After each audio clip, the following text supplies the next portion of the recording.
7, 6, 5, 4, 3, 2, 1. You'll never have the sacred stone. Oh, this you crazy mother. The Savachi syndrome, I'm telling you, I'm like, well, holy shit, that was crazy.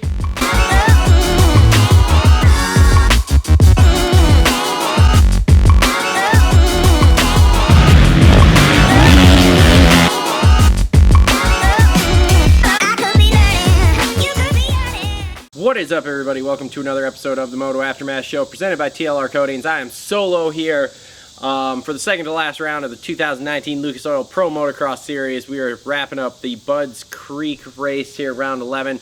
As you can see, I'm not really in studio. I'm outside the shop. We are doing some renovations to the shop. So for this episode and possibly the season finale episode, we are not in studio here. So I'm sitting outside, I'm baking kind of in the sun here, and it looks like the rain is going to move in here in a second. So this is probably going to be a quick show. But let's get to it here. So, number one, please like, subscribe, comment. We are a mere 44 subscribers away, I believe, from hitting our 1,000 subscriber show, 1,000 subscriber giveaway. Me and Justin have been in deep talks here already about what we're going to do for that 1,000 subscriber show with the giveaway. So we're working on that. It's in the works. By the time we get to the 1,000 subscribers, we'll be ready. So I'd like to thank all of you that are subscribed. But please share us with your friends. Have them subscribe. Have your parents subscribe. Whatever. We need to get that last push here for the last 44. Make sure to follow us on all the major social media networks: Facebook, Instagram, Twitter. We try to kind of post on there semi-regularly. Sometimes we don't. But anyway, follow us on there for updates all the time. If you want to support us, there are Amazon links, Patreon links, there's t-shirt links, there is Teespring links. All of that's down in the description below. We did get a new Patreon this week, supporter. I don't remember what your name is. I will, however, get your information from you. I will get you a sticker pack coming out here within the next week. And just want to say a thanks to supporting us. Every little bit helps. So even if you go on Patreon and you can only donate $1, well, donate $1, then that would help us. So anyway, moving on to the first segment of the show. Let's start with the fantasy that we're all playing. If you're not playing, we play on PulpMX Fantasy. We have a league. It's called Moto Aftermath Show, TGO. Link down here. Anyway, you're too late to win any prizes. We're giving away prizes for the top 3. However, you can get in, get signed up, play the last round here of motocross, and then that gets you ready for Supercross for next year. We will give away prizes going forward to the top 3 at least every time we do one of these series. So anyway, I've already been over the prizes, and you guys who are leading have been on there, so you guys kind of know what you're going to probably get. Also, Justin's in like 3rd place. The Honda 935, I think is his name, 953, I don't know, something like that. Anyway, he's not eligible to win, so whoever's in 4th place, you're going to go ahead and get that 3rd place prize. Anyway, for the week, I had a pretty decent week. I scored a total of 415. In the 250 class, I had Mitchell Folk with 54 points, which wasn't bad. I took a chance on Jerry Robin. He had a pretty high handicap. I scored 76 points with him, so that was good. Chase Sexton nailed me down a solid 39 points. I can't really complain too much about that. My big letdown of the day was the return of Hunter Lawrence, and I thought he was going to be good. I think he was like 4th quickest in qualifying, and he only scored me 30 points. So that was kind of my letdown in the 250s there. 450s, I had Jeremy Hand. Again, took a chance on him because of a big handicap. He actually came through, scored me 80 points. Eli Tomac as my all-star scored me 50. That was a great pick. He scored me max points, so that was awesome. I had Tyler Bowers score me 56. Not a bad day. Could have been a little better, but I was kind of taking a chance on him too. He had an okay handicap, and I thought, maybe he'll do okay, but then again, it was hot, so anyway, just had to kind of throw a couple up in the air here. And then my last one, Lorenzo Lacrucio, I took a chance on him. He failed me with a meager 30-point day. So realistically, if I change out Hunter Lawrence and Lorenzo Lacrucio there, one on each of them, then I could probably pull off closer to a 500 score. But that's okay. I've moved into 9th place in our league, so that's pretty good. I was in the top 1,000 overall for the week, so I feel pretty good about that. Like I said, again, make sure to join our league and play here. And then we will have a league as we go into Supercross here for next year, so make sure to follow that. And that's pretty much all I have for the opening here. So we'll get to 250. Oh, one more thing. I was the highest scorer of the 3 hosts here for fantasy. I beat Justin and Cole, so I just want to throw that out there. I am becoming a fantasy master. Let's move on to 250.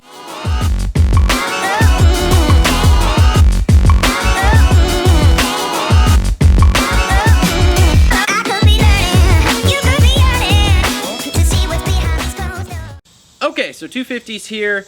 Kind of not really a super entertaining day race-wise any way around. So for the 250s, major story of the day. We're going to shit on Shane a little bit here, except for, oh wait, we can't, because Shane McElrath comes out with an absolutely dominating performance, 1-1, which is super interesting considering everyone pretty much knows he is going to start Yamaha next year.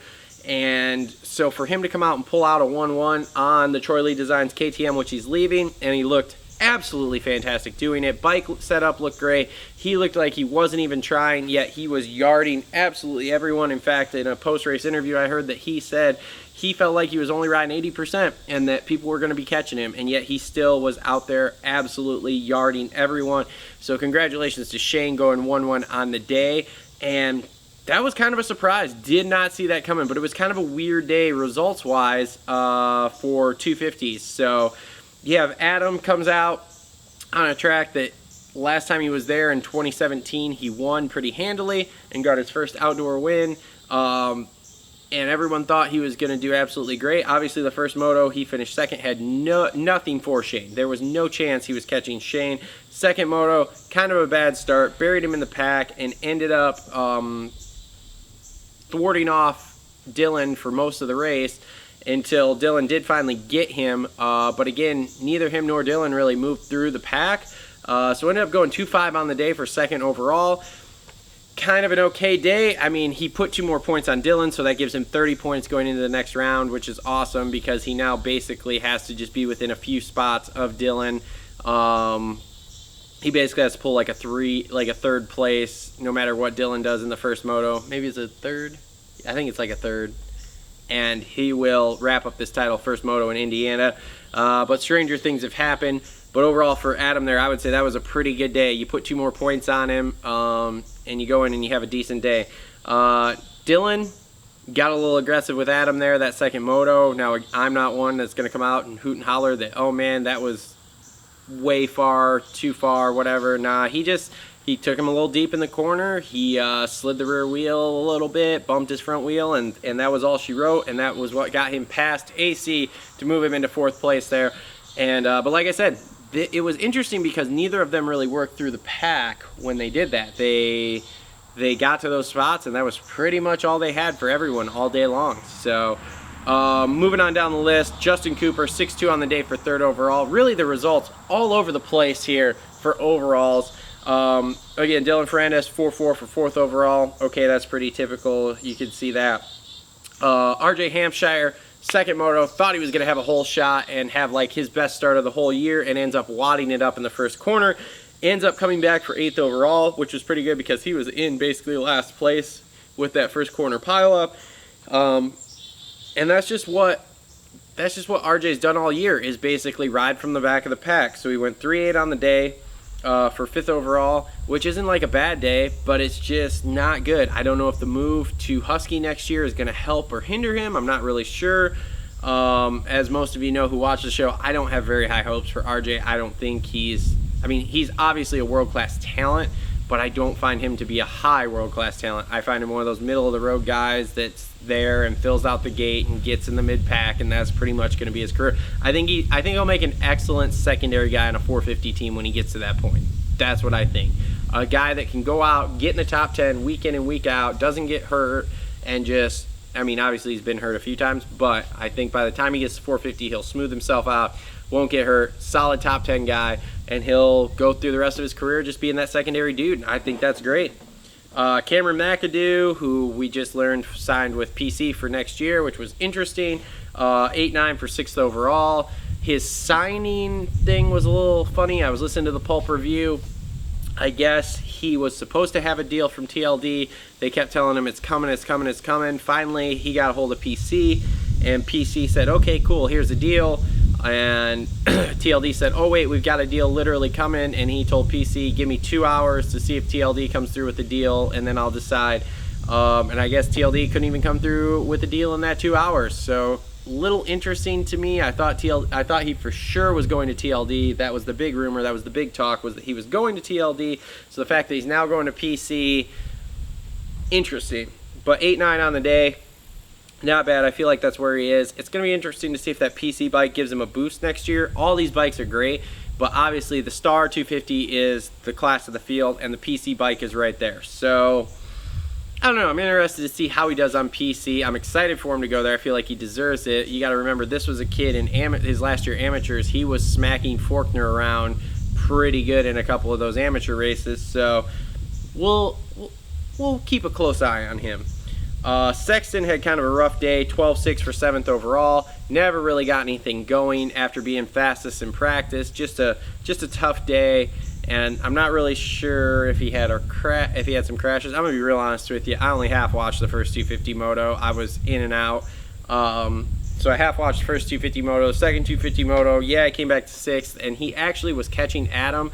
But in the second 250 moto, it almost looked like, and they they even said it on TV, he was catching him and then letting him go, catching him and then letting him go, because Adam and Chase train together, and Chase doesn't really want to throw his hat in the middle of this title fight because he doesn't want to be the cause of problems.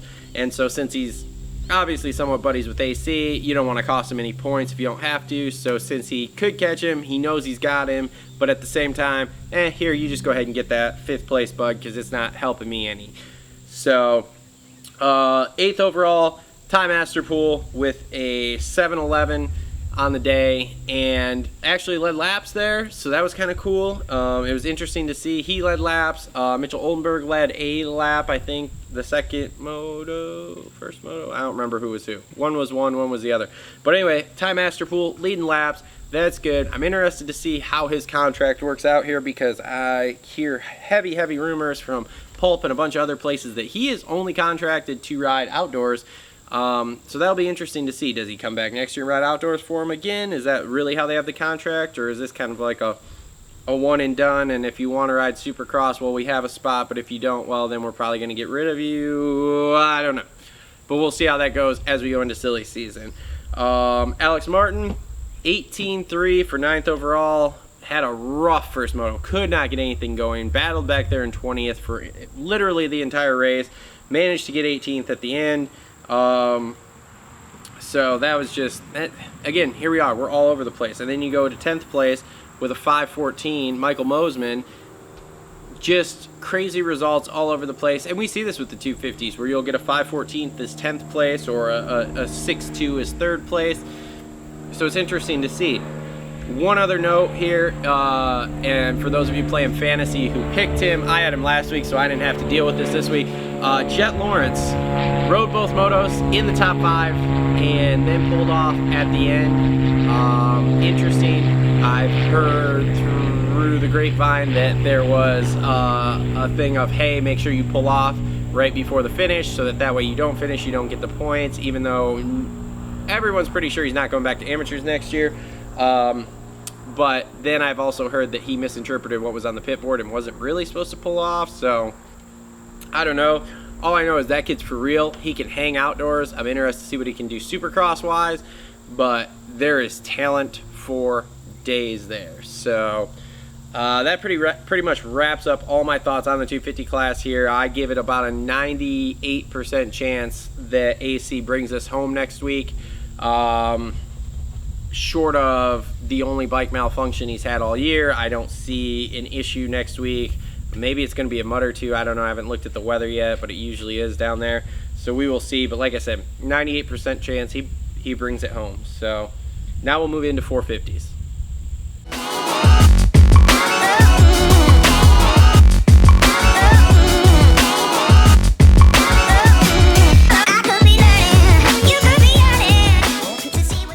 Okay, 450 time. Not a lot happened in the 450 class. The one major thing that we'll cover, throw it up, Eli Tomac, 3-time motocross champion. Kind of got lucky to wrap it up yesterday, though. He had a bunch of stuff fall into place. Basically, Kenny, the weather affecting Kenny so that he fell out of the top 5 there, basically helped with that. And then Marv's day,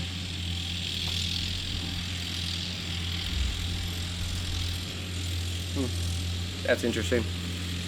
They're working back here, doing something. Not really sure what. Sorry about that. Anyway, yeah, so basically, Kenny falling off, Marv going 3-3 on the day. It was a perfect storm to lead to Eli getting literally the 50 points he needed and taking that 3rd championship in a row.